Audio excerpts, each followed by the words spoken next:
taking them out like a smack in the face.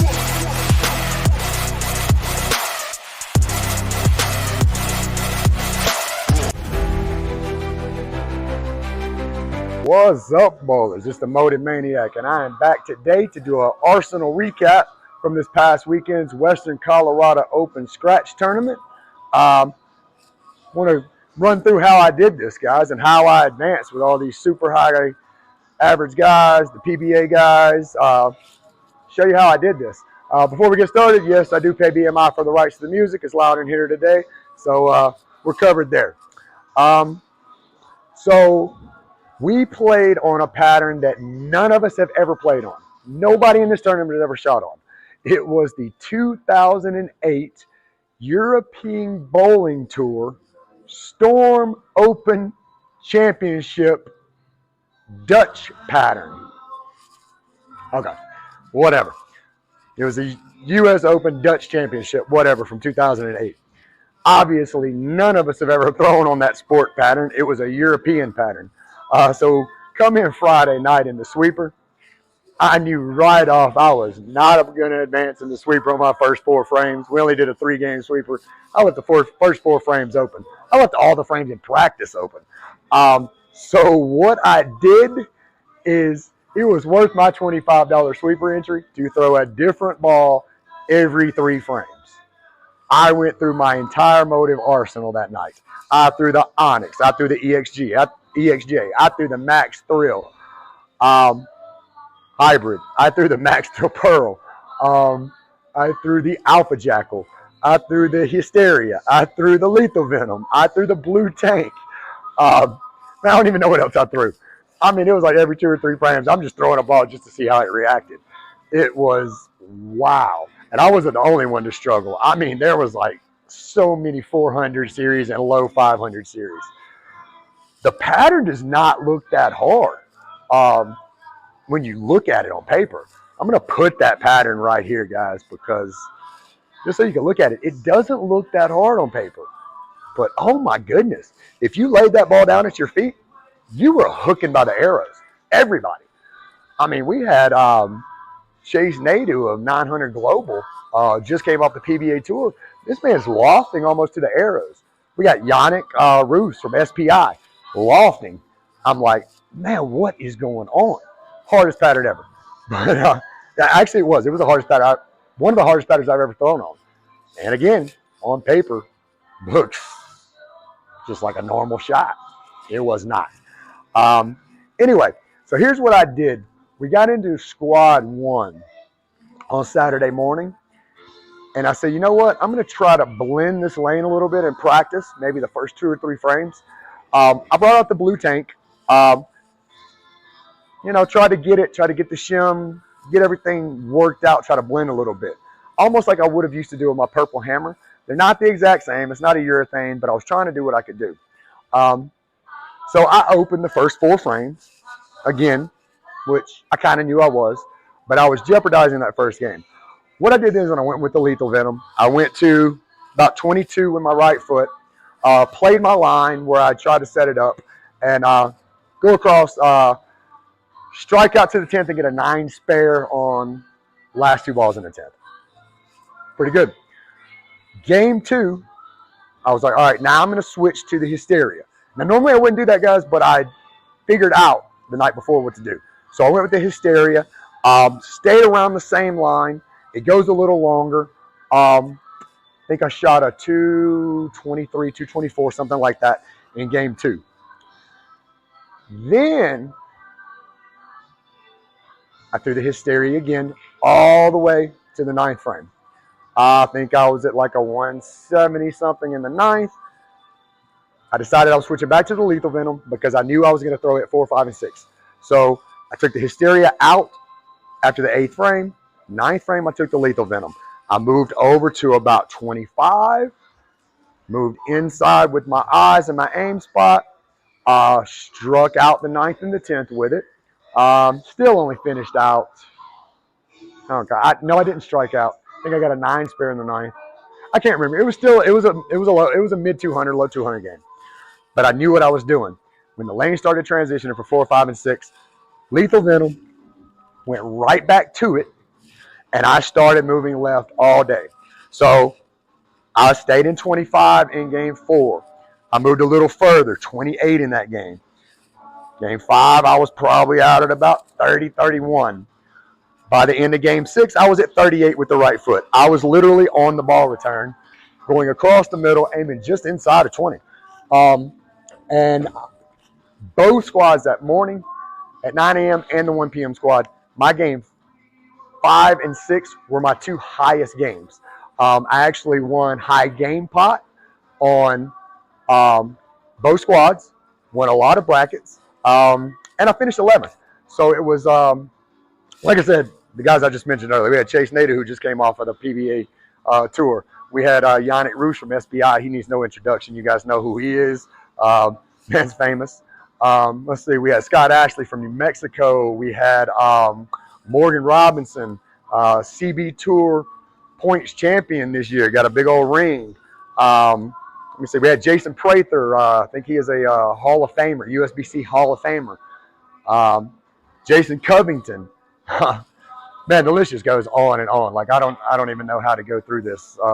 Like it just goes on and on. Like we have PBA guys like use PBA patches all over this place. We have bowlers for 5 or 6 different states. But your boy advanced. Hey, kind of knew I wasn't going to go too far when I advanced because, yeah, it was when we got into cashiers, I was okay.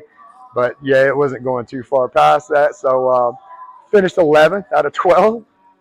Not mad at that, especially bowling with those guys. And I'm just a good bowler on a great day and a bad bowler on a decent day. So, yeah, that's pretty much it, guys. That's the arsenal that I threw. So what I did is I did lay this pattern down again. Like I said, nobody had ever seen this pattern. Nobody had ever practiced on this pattern. Nobody had ever thrown on this pattern.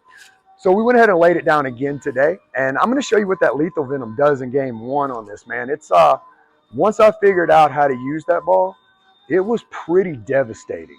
That lethal venom is the most underrated ball I have ever thrown in my life. I know this is a long intro, but I'm going to give you some advice here. It's one of those weird balls. So the onyx and everything burned up too early in the mids. Fronts and mids, they just burned up, but they're lower grit. The lethal venom is one of those weird balls. It's a higher grit. They updated the venom shock with a new cover. They made it asymmetrical. It kind of all just fits. And the grit that it comes at the 3000, just enough to get through the fronts and mids, not burn up any energy, and it slams the pins. The only ball in history that I can remember doing that was a dry medium ball, low end price point ball. You guys remember the old bubblegum ball? I think that ball was like $89.99. Super low end, wasn't supposed to be a good ball. And next thing you know, everybody was throwing that ball, and I mean 300s, 300s, 300s. Out of nowhere, something just clicked with that ball, and it matched with every bowler. The lethal venom is the same way. It will match with every bowler. I don't care if you play left. I don't care if you play right. That ball, there's something about it. It's not like night and day of balls. It's not like a good ball or a great ball. It's on a different stratosphere. It's my first ball out of my bag on any oil pattern. I don't care. I have Sports Shot League tonight. We're bowling on another really hard pattern. First ball out of my bag. Guarantee you. I'm going to throw the lethal venom here for a game. And then might throw the hysteria a little bit. Might let you guys see how that blue tank blends out the lane. Did a pretty good job blending out the lane. Obviously, you're not going to get to a Purple Hammer level. Purple Hammer's not ball of the year, ball of the decade, whatever. It's ball of the century. But anyway, we'll throw a little bit of them. And, of course, sniper spare ball for the 10 pins. Got to do that. Probably on this pattern, it will be 6 and 10 pins. Maybe even if I leave a 3, 6, 10, because this lane does hook. It hooks on this pattern. But anyway, guys, I'll be right back. We'll throw a game. Sorry about the long intro. And remember, we do pay the rights to BMI for the music. Be right back, guys. All right, boys, here we go. I've not thrown a single warm-up shot. It's been 2 days since that tournament. Hopefully I remember the line. We'll see. Let you guys see how it was in practice. Probably throw some horrible shots here. Again, I'm right on 21-22. I'm only about 6 inches back. We're going to see how, see if I remember this.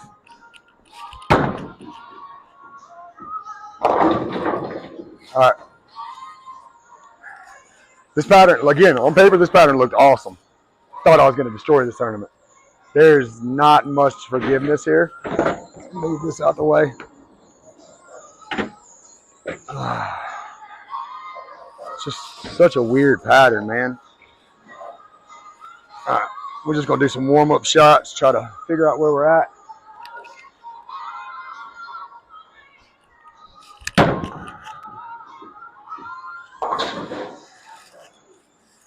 We'll probably do 2 warm-up shots in each lane here, and we'll see where we get here, and then we'll just go into a full game. We'll erase the score, go into a full game with the lethal venom.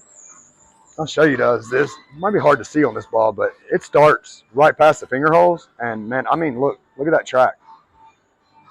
And you get a little bit of a break there, and then you go right back into the track. It's it's just one of those. I don't know, man. I think a bunch of us said it. It's almost like there was a speed bump in the middle of this pattern. It's kind of not exactly what we all expected when we saw on paper what the pattern was.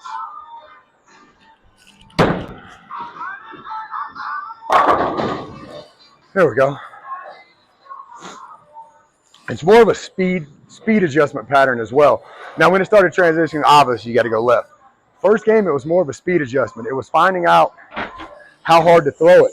And you needed to be, if you're a half a mile an hour off, you need to be very consistent with your speed. If you're a half mile an hour off, you were done for.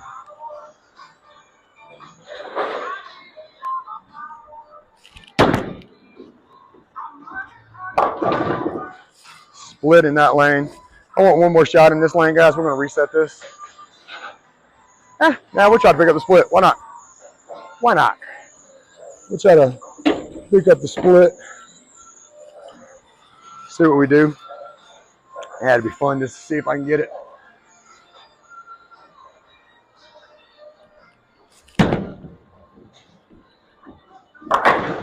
Ah! I didn't try to kick it. I tried to hit against the wall. We'll do one more. But if you saw in that throw in the right lane, 34. So the first one, my speed was a little too fast. Second one, I got a little outside, left the split. I did not leave a lot of open frames after the first few.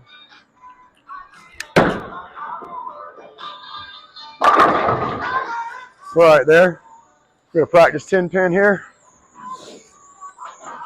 Definitely need one of those before we go into a full game.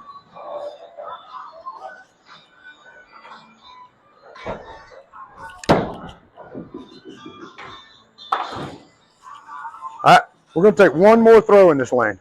Golly, look at that. Man. Hey, man, we were all doing that. I've never seen so many bowlers checking the oil track on their ball in my life.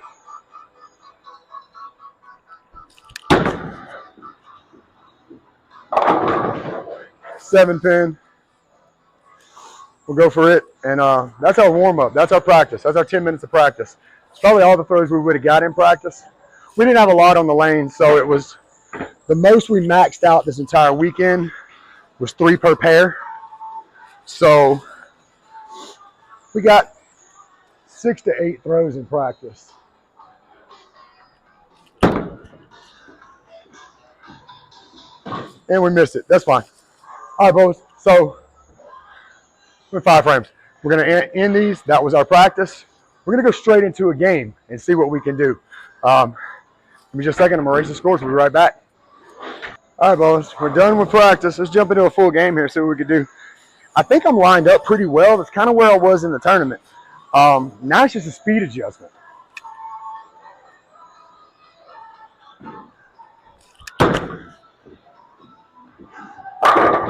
It's just a speed adjustment at this point on this pattern.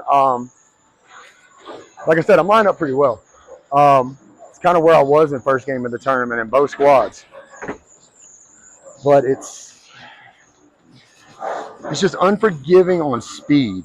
You go a little, God, there's so much oil.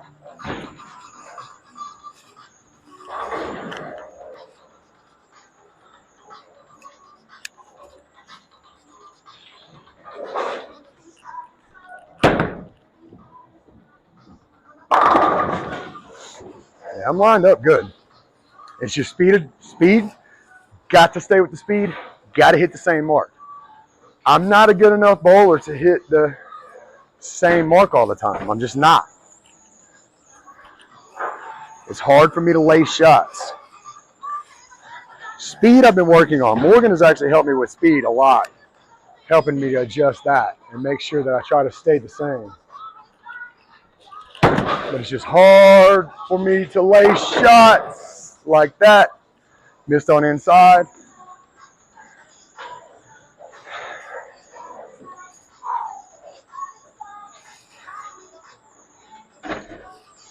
Probably throw the sniper at this to try, but I'm going to try to throw this hard enough that it doesn't hook early enough.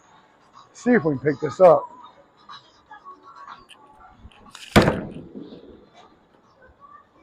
Ah, we didn't. So we left it open. It's not good. 2 strikes. 6 foot with a 2. That hurts. That hurts. But the good thing about this past tournament being a 6-game qualifier, you had a little miss room in game 1 and 2. Just had to really step up 3, 4, 5, and 6.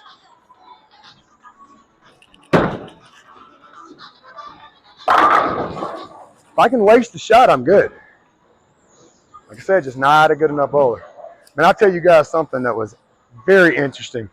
The difference in level of competition, or not competition, but the gap of experience. Oh my goodness. I'm going to tell you guys a story while I'm throwing this ball. I saw something in person that blew my mind. 9? Okay. So, got down to the finals. Finals was the best 2 out of 3 on the same pair. I saw Yannick Roos. Now, it was a new pair, fresh oil. I saw Yannick Roos put 4 urethanes on the rack. 2 different IQUs, or 2 IQUs drilled differently. And 2 pitch blacks drilled differently. Up against Scott Ashley, who was shooting lights out all the way through brackets. Yannick, with his experience level, was willing to jeopardize game 1. Willing to jeopardize it completely. He ended up squeaking it out. Let me tell you what he did. So Yannick took those urethanes. He saw Scott Ashley throw his ball. He took a urethane and laced it exact. If Scott went Brooklyn, Yannick's ball went Brooklyn. If Scott came in light, Yannick's ball came in light. He threw on the exact same line. He squeaked out game 1. Game 2 comes, and Yannick switches to his reactive ball.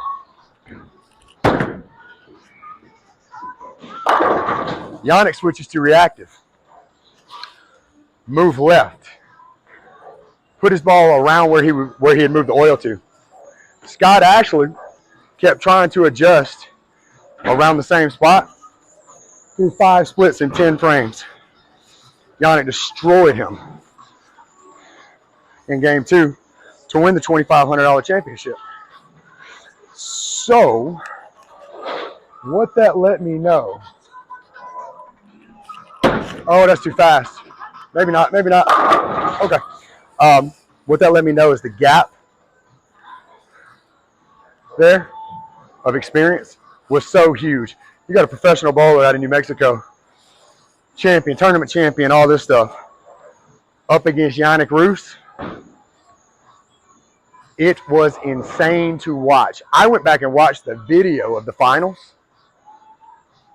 Insane to watch, guys.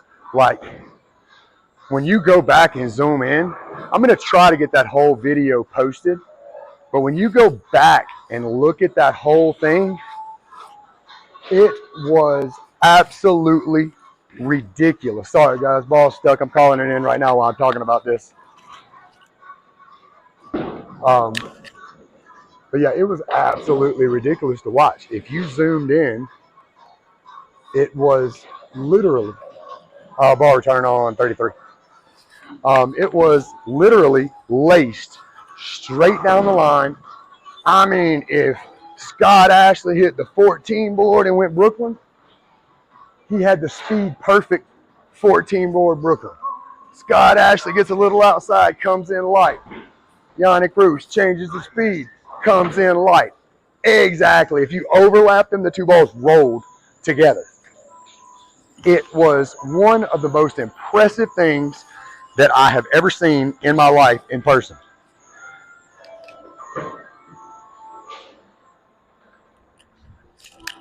Oh, we missed inside. Give us a Brooklyn. We got a Brooklyn. Better looking than good sometimes. All right, so let's check this game out. We're on a double. First two, we went that split with a 6-2 open, strike, 9 spare. Now we're on a 4-bagger. So in this tournament, you wanted to get 215, 220 in the early rounds, go a little higher in the later rounds. Game 5 and 6, I think I went 270 something and 260 something.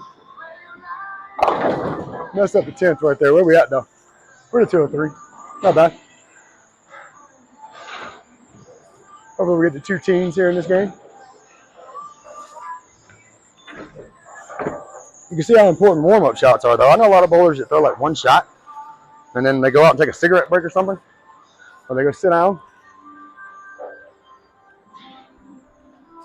You guys saw how bad those warm-up shots were. And then you come right into a 2-team game. We got 6 strikes, 9 spare.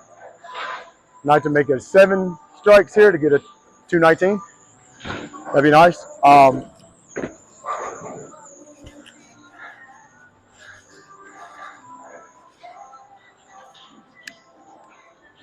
Let's see. That should be a good shot there. Or not. 2-team. We got 217 on the first game. It's kind of where you want to be at. Game 1 and 2 is where I wanted to be there. 3, step it up a little bit. 4, keep around there, maybe a little higher, you know, getting the 320s, 330s. Game 5 and 6, you got your line, you got your ball, you know what you're going to do, you got the plan. You come out with the 260s, 270s. You're good to go. What I am going to do now is I'm going to switch over to game 2 here, and I'm going to bring the Hysteria out. Let you guys see what happens with it. It's what I did on game 2. We had 4 to a pair, so it transitioned a little more. Actually, it didn't. We had Morgan Robinson on that pair that was a lefty, so it didn't transition as much as you would think. But anyway, guys, I'm going to take about a 2-minute break, give me something to drink, and we're going to throw the Hysteria real quick so you can see how it reacts. All right, bowlers, we're in 217 that game. We're going to break out the Hysteria. You can see mine is shiny now. It has got a lot of lane shine. I have not altered the surface on this ball. I just let it get lane shine. We can stand at about the same spot. It does go longer, so it allows me to adjust for speed and get a little faster.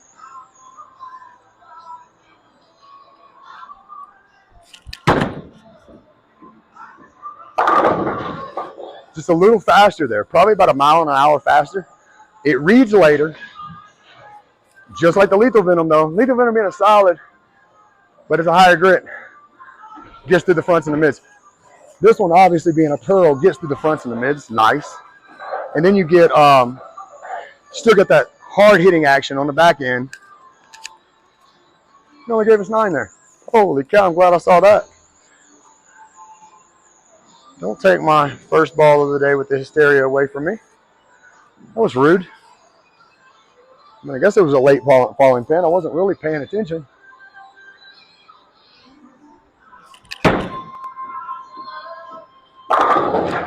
Hit it! Hit it! Ah! Ah, well, that sucked. Ah.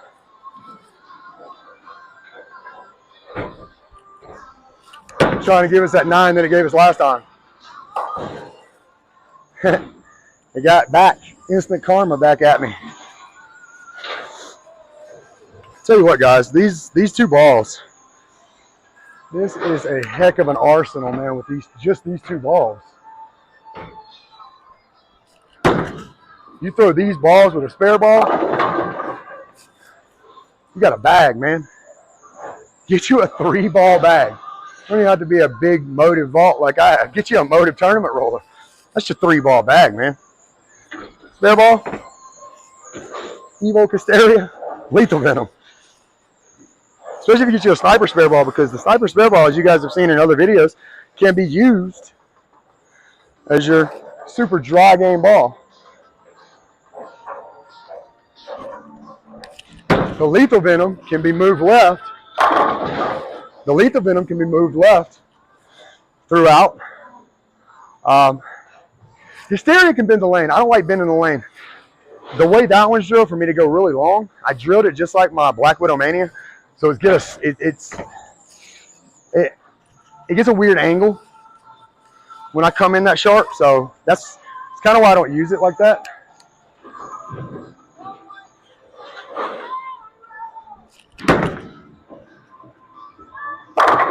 It's kind of why I don't use it like that.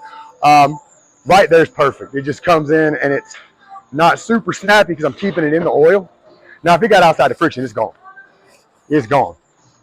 But if you guys see, I'm kind of keeping it in the oil until we get down there. I'm using the rule of 31 there. So I know this pattern, being a 41-foot pattern. I'm trying, not doing it every time, trying to stay close to that 10 board at 41 feet or 40 feet. Trying to just keep it in the oil as much as I can and let it react at the end. See, that got right there on the, oh no, that was bad. That was bad. Sitting there talking and messed up. Now in this, I got to use the sniper. I just got to hope that I dump in the gutter at the last ½ inch and might get lucky with this.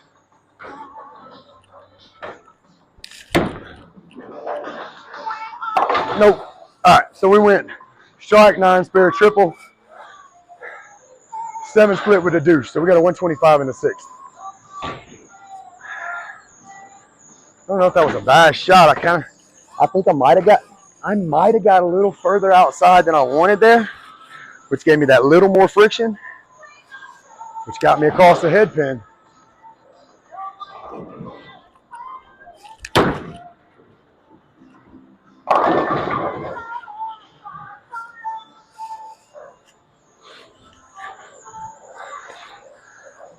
I do not like shooting this with the Hysteria. So when I had these, when I had double wood or when I left on the left side here, I actually did go back to the Lethal Venom to come across. I did the Lethal Venom to come across to get my spares on that left side. Just your preference. All right, let's see. Again, like I said, you can have a 3-ball bag with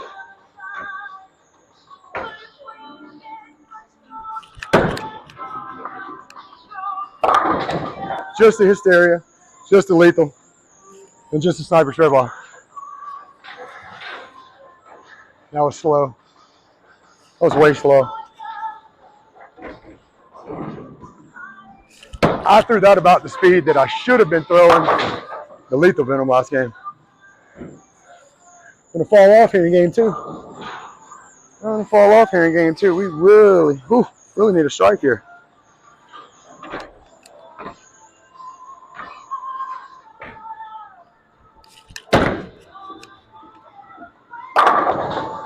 Come on.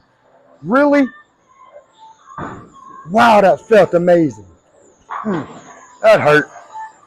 That really, really, really hurt, guys.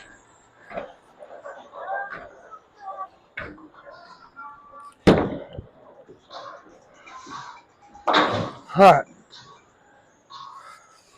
171 in the 9th on the spare.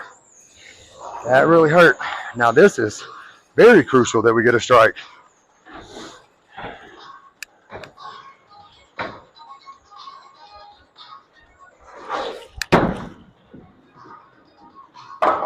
You guys see me get outside and killed myself.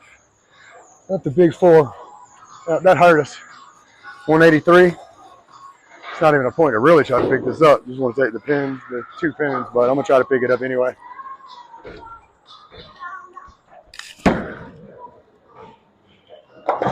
Oh, we got 3 out of the 4 of the big 4. We're at 186. At a 403. Not bad. Like I said, then you go into 3, 4, 5, 6 in the tournament. Exactly what I did. Jump straight back to the lethal venom and start moving left with it. That's pretty much it, guys. We'll throw this frame with the lethal venom just to show you.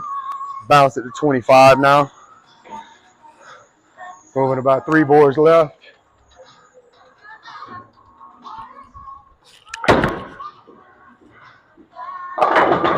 It's right there. That's exactly what you did. That's what I did. So anyway, guys, both of the balls are available on freewayproshop.com. Lowest price point in the entire country. freewayproshop.com. Jump over to I Am Bowling, part of Team I Am Bowling. Use the code MotiveManiac. You get 20% off your entire order, site-wide. We don't charge any extra for any logos.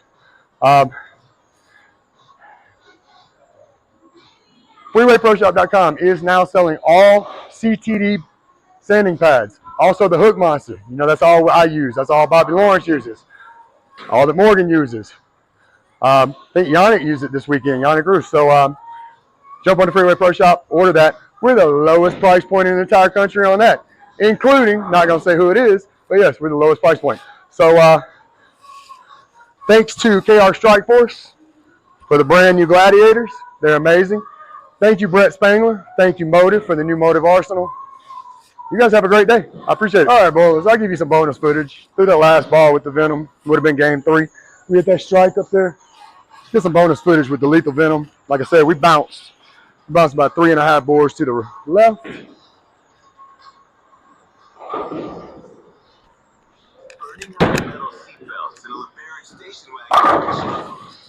Let's give a little bonus footage here for what game 3 is. Like I said, game 3 I stepped up a little bit. Game 4, stepped up a little more. We was in the 30s, low 30s. Then we got mid-high 30s, and then we went to the 270s and 260s. So in game 5 and 6, so it was just a steady bounce. I went 25, then I went out to like 30, 31, and I just kept moving across all the way till I was against the ball return. Pretty much the game plan that I had made that night in the sweeper. That's where I was going to go. That's exactly why in the sweeper I just spent my $25. I threw a different ball every 2 frames. Figured it out. It was a great night to, or a great day to advance. It was just, you had the cashes and brackets. I'm not going to keep up with Chase. I'm not going to keep up with Morgan. And I'm definitely not going to keep up with Yannick Roos. But, made some money.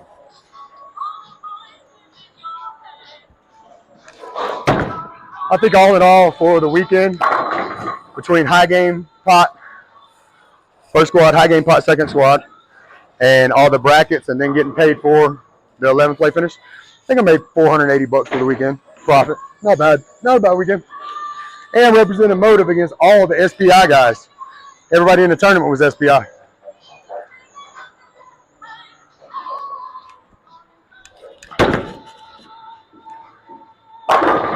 Hey, nice little 10 pin after a 4-bagger.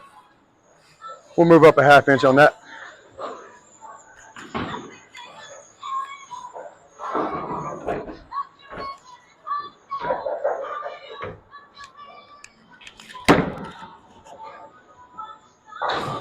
All right, 4-bagger 9 spare. Yeah, just a little bonus footage on a 3rd game after it transitioned a little bit. Jump 5 boards left, 4 boards left, whatever it was. Ooh. My plant foot just kind of gave out on me on that, guys. Thought I stopped myself there. Miss inside? Yep, miss inside. That's all right. Getting tired now. warm-ups and 30 straight frames, get a little tired.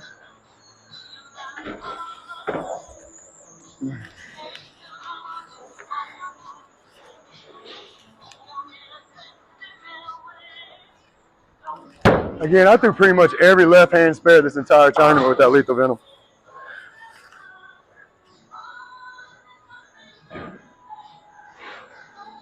Still the most underrated ball that I've ever thrown in my life. Dry lane ball. You guys know I've heard, I just keep saying it. A dry lane ball that would destroy fresh oil. It's the reason that EJ and AJ both said the same thing about that ball. EJ grabbed that ball on fresh oil, 2 different patterns, threw back-to-back 300s with it. He wanted a weaker version of his venom shot. What he ended up with, the strongest ball that Motive ever made, because they messed up with the cover, the core. They messed up with the cover and the core on this ball and made it too strong.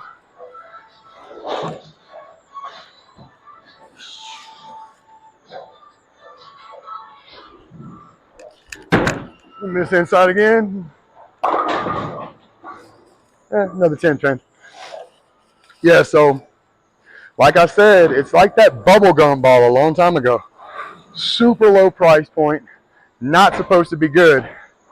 And everybody that grabbed it started throwing 300s with it. It's like an $89.99 ball. That's like a $150 ball, guys. This is a $150 ball that's made for dry lanes. And EJ and AJ both throwing it on fresh oil over the Onyx, over the Shock, over the Hysteria. Oh, did it fall? I turned my back. I didn't see it. We'll take it. I'll have to go back and watch that one with you guys. I'm not sure if that one fell or not. But, yeah, so if the grit was lower compared to the Evo, like at 2,000, or the Onyx at 1,000, or even at 1,500, it would burn up in the mids.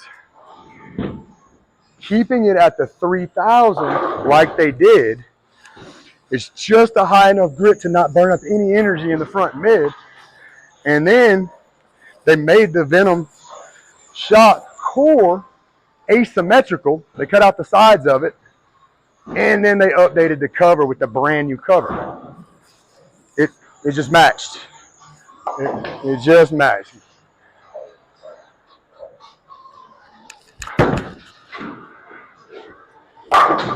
You see, getting tired, but I told you guys, that pattern was so unforgiving this weekend. 2008 Storm Dutch Open Championship European Bowling Tour.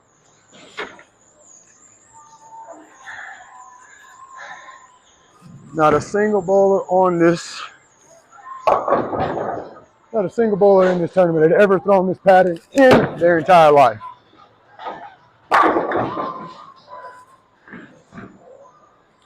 Like I said, sweeper series, there were so many 400 series and low 500s, it was ridiculous. Nobody could get anything going. I think we had, who did? Shane Ehlers, another USBC Hall of Famer. Shane Ehlers advanced. Yannick advanced. I mean, of course, even though it was a European Bowling Tour pattern, it was a Storm pattern, so obviously Yannick advanced. Mr. SPI himself. Yannick's pretty much the head of all SPI. Hey, we got a pocket 710 to end it. That's great. So, yeah, head of SPI. So, Yannick is the merchandiser, the social media guy for Storm, Roto Grip, 900 Global. I think Chase advanced too. I can't remember if Chase advanced or not. I cannot remember if Chase advanced or not. We'll just go ahead and throw this out for the right down the middle for it. There we go. 219. Not bad. What we finished with? 3 games, 622. Take it. That definitely advanced. So over the 6, I think I had a 1380. So a 237 average. All because of those the 270 high, 260 high game in 4 and 5. But that was just a bonus footage, guys. Anyway, me and Ruder about to go eat some lunch, and You guys have a great day. And remember, jump over to freewayproshop.com. Grab both of those balls. 3-ball bag. Have a good one, guys. We're taking them out like a smack and a